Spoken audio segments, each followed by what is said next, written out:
সকালে আমার মেয়ে যাবে বগুড়া, বগুড়া যাবে। এখন আসলাম, আসিয়া শুনতেছি ট্রেন বন্ধ। রাতে 11টাতে গিয়ে রেল স্টাফ জনগণেরা রেল স্টাফেরা ট্রেন বন্ধ করে রাখছে, ধর্মঘট করে রাখছে। এটা এখন ধর্মঘট করার মানে হলো যে এটা জনগণের ভোগান্তি ভোগার জন্য। এখন এই জন্য সরকারকে আমরা বলবো যে এটা তাড়াতাড়ি এটা সুরাহা টানুক, এটা সমাধান টানুক, যাতে জনগণের ভোগান্তি কষ্ট ভোগান্তি না ভোগ করতে হয়।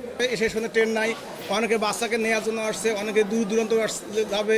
অনেকে আমি শুনলাম যে একজনের পরীক্ষা দেওয়ার জন্য ঢাকা যাবে, কালকে পরীক্ষা, এসে শুনে ট্রেন নাই, সে কীভাবে যাবে ঢাকা, কীভাবে কালকে গিয়ে পরীক্ষা দেবে? তারা তো সেটা বললো যে আমি খুব টেনশনে আছি, কালকে আমার ভাইবা আছে, আমি যাবো কীভাবে? ভোগান্তি, সবাই ভোগান্তি। ট্রেনে যারা আসছে স্টেশনে, কেউ কিন্তু ইচ্ছে করে আসেনি, সবাই কোনো না কোনো সমস্যা নিয়ে আসছে, আর এসে কিন্তু হতাশ হয়ে যাচ্ছে। তাদের জানতে পারতেছে না যে তার প্রিয়জন কখন আসবে, আবার সে কখন তার গন্তব্যস্থলে যাবে, কেউ বুঝতে পারতেছে না। সবাই একটা হতাশার মধ্যে আছে।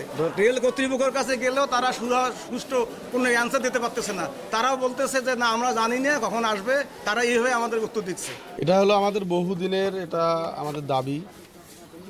ব্রিটিশের রুলস অনুযায়ী 75%, অর্থাৎ আপনার চাকরি শেষ হওয়ার পরও আপনার পেনশনের সাথে 75% মাইলেজ পাই।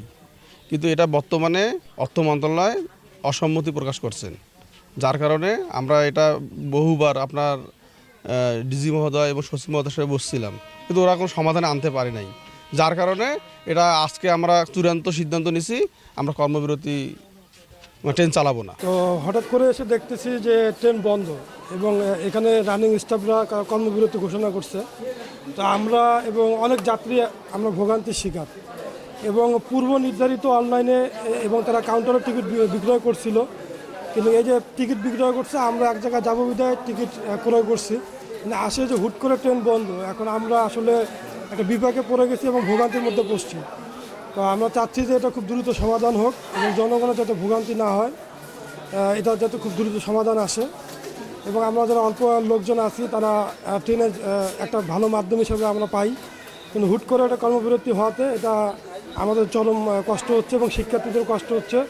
আমরা বিভিন্ন কর্মব্যস্ততার মানুষগুলো আমরা কষ্টের মধ্যে পড়ে আছি।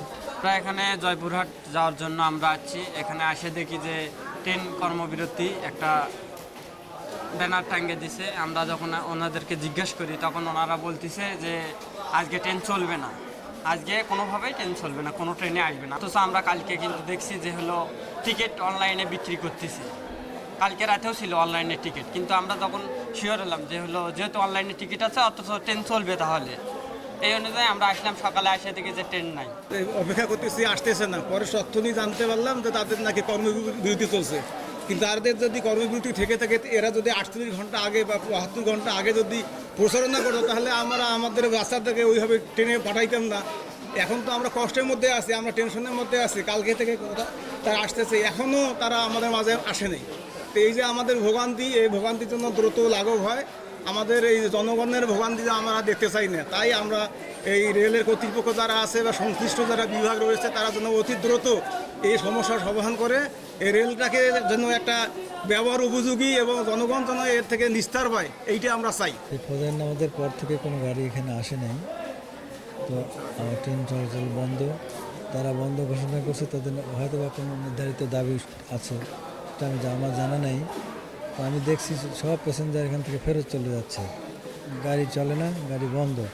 যেগুলো শুধু লাইনে আছে, রাস্তার মধ্যে আছে, ওগুলোই শুধু তাদের গন্তব্যস্থলে তারা যাচ্ছে।